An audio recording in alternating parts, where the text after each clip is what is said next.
Hey guys, welcome to Curious. दोस्तों, हमें ऐसा कई लोगों के बारे में पता लगता है जिनके पास कोई डिग्री नहीं, लेकिन वो लोग आज बिलियनर हैं। लेकिन क्या आप कभी ऐसा आर्किटेक्चर या सर्जन के बारे में सुने हैं जो बिना डिग्री, नॉलेज, एक्सपीरियंस या स्किल के बिना डिजाइन या सर्जरी कर सकता है? नहीं, क्योंकि ये काम को करने के लिए बेस्ट एजुकेशन, बेस्ट स्किल और बेस्ट ट्रेनिंग की जरूरत है। ये बातों से हमें फाइनेंशियल वेल्थ को लेकर दो कंक्लूजन मिलता है। पहला है, हमारा फाइनेंशियल आउटकम हमारा इंटेलिजेंस या एफर्ट के ऊपर डिपेंड नहीं है और प्योरली लक के ऊपर डिपेंड है। दूसरा, फाइनेंशियल सक्सेस कोई हार्ड साइंस नहीं है, बस एक सॉफ्ट स्किल है और इसी सॉफ्ट स्किल को कहा जाता है साइकोलॉजी ऑफ मनी। दोस्तों, वारेन बफेट कैसे वेल्थ क्रिएट किए, इसको लेकर लगभग 2000 से भी ज्यादा बुक्स पब्लिश हो चुका है। सभी बुक्स में आपको ये जानने को मिलेगा कि वारेन बफेट एक बहुत अच्छे इन्वेस्टर हैं, लेकिन ये बात को बहुत कम लोगों समझने के लिए कोशिश की है कि वारेन बफेट इतना वेल्थ क्रिएट कर सके, ना कि वो एक अच्छा इन्वेस्टर है, बल्कि वो जब छोटे थे तब से एक अच्छा इन्वेस्टर है।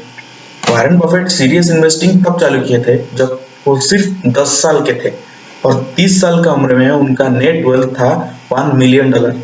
सोचिए, अगर वारेन बफेट एक नॉर्मल आदमी की तरह 20 साल का उम्र तक दुनिया को एक्सप्लोर करके अपना पैशन ढूंढ के इन्वेस्टिंग चालू किए होते, तो शायद 30 साल का उम्र में उनका नेट वर्थ लगभग $25,000 मिलियन का ही होता। या फिर मान लीजिए वो 60 साल तक इन्वेस्ट किए, उसके बाद इन्वेस्टिंग छोड़ के रिटायर होके अपना फैमिली के साथ टाइम स्पेंड करते या गोल्फ खेलते, तो उनका नेट वर्थ अप्रोक्सीमेटली सिर्फ $11.9 मिलियन ही होता। लेकिन आज की डेट में वारेन बफेट का नेट वेल्थ है $104.1 बिलियन।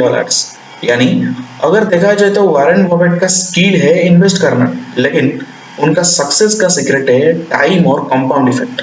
दोस्तों, क्या आप जानते हैं डिज्नी का पहला स्टूडियो बैंकरप्ट हो गया था क्योंकि उस समय एनिमेटेड मूवी बनाना काफी महंगा था और उसके लिए फाइनेंस मिलना भी इजी नहीं था। 1930 तक डिज्नी लगभग 400 से भी ज्यादा कार्टून्स बना चुका था। उसमें से ज्यादातर कार्टून मूवी शॉर्ट ड्यूरेशन का था, लेकिन snow white and seven dwarf movie Disney के लिए गेम चेंजर साबित हुआ।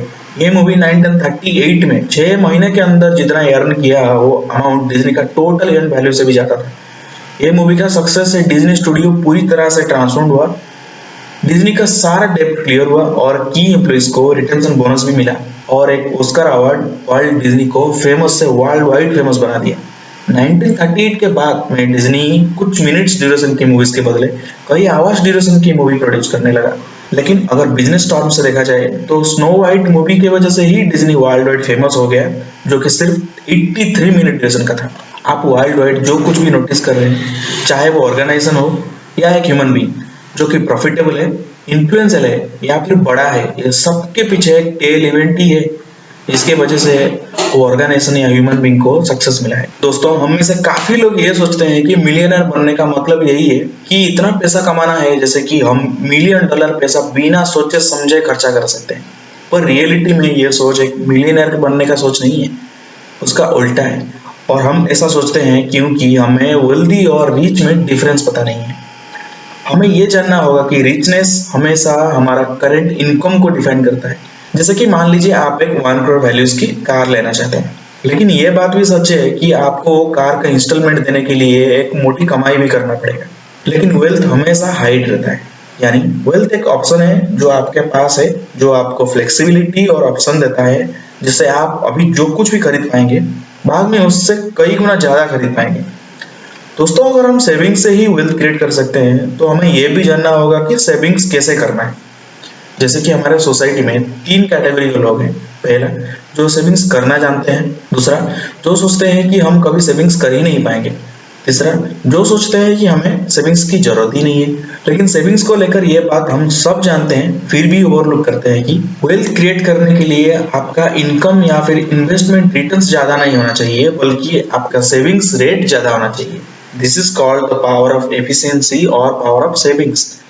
Let me tell you one story about the power of savings.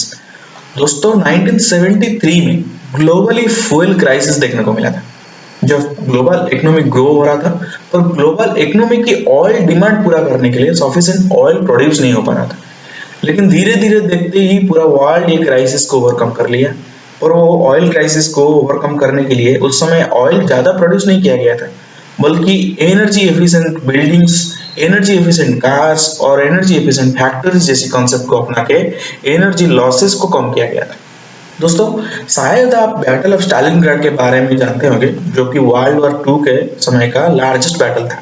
ये जंग के दौरान 1942 में लगभग 104 जर्मन टैंक्स को स्टालिनग्राड में तैनात किया गया था। जब सोल्जर्स टैंक से फायर करना चालू किए, उसमें से सिर्फ 20 टैंक ही ऑपरेट हुए, क्योंकि बहुत दिन की इनएक्टिविटी की वजह से टैंक के अंदर में चूहा घुस के सारा इलेक्ट्रिकल इंसुलेशन को काट चुका था।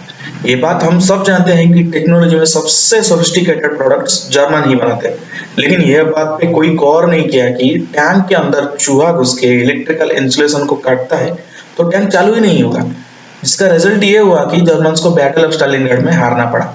ठीक वैसे ही होता है जब आप इन्वेस्ट करने के लिए प्लान करते हैं। हम हमेशा एक हाई रिटर्न को प्रेडिक्ट करके इन्वेस्ट करते हैं, लेकिन कभी कभी ऐसा भी होता है कि हमारा प्रेडिक्शन गलत होता है और एट द एंड हमें प्रेडिक्टेड आउटकम मिलता नहीं है। जैसे कि हम स्टॉक्स या म्यूचुअल फंड में इन्वेस्ट करने से पहले सही से बैकग्राउंड स्टडी करके इन्वेस्ट करते हैं, लेकिन बीच में मार्केट क्रैश हो जाता है, जिससे हमें प्रॉफिट के वजह से लॉस सहना पड़ता है, या फिर कभी कभी बियर मार्केट के वजह से फोरकास्ट टाइम से पहले ही पैसा निकालना पड़ता है, जिससे हमको आगे का बुल मार्केट में उतरने के लिए चांस भी नहीं मिलता है।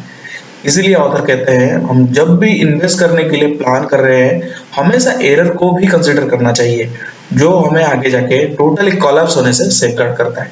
दोस्तों, अगर आप साइकोलॉजी ऑफ मनी बुक पूरी तरह से पढ़ते हैं, आपको इन्वेस्टमेंट और सेविंग्स को लेकर वो सारी बातें पता लगेगा जो कि एक इन्वेस्टर को पता होना चाहिए। अगर आपको ये वीडियो अच्छा लगा तो आप ये वीडियो को लाइक कर सकते हैं और शेयर कर सकते हैं, और अगर आपको ऐसे ही बुक रिव्यूज देखना है तो ये चैनल को सब्सक्राइब भी कर सकते हैं।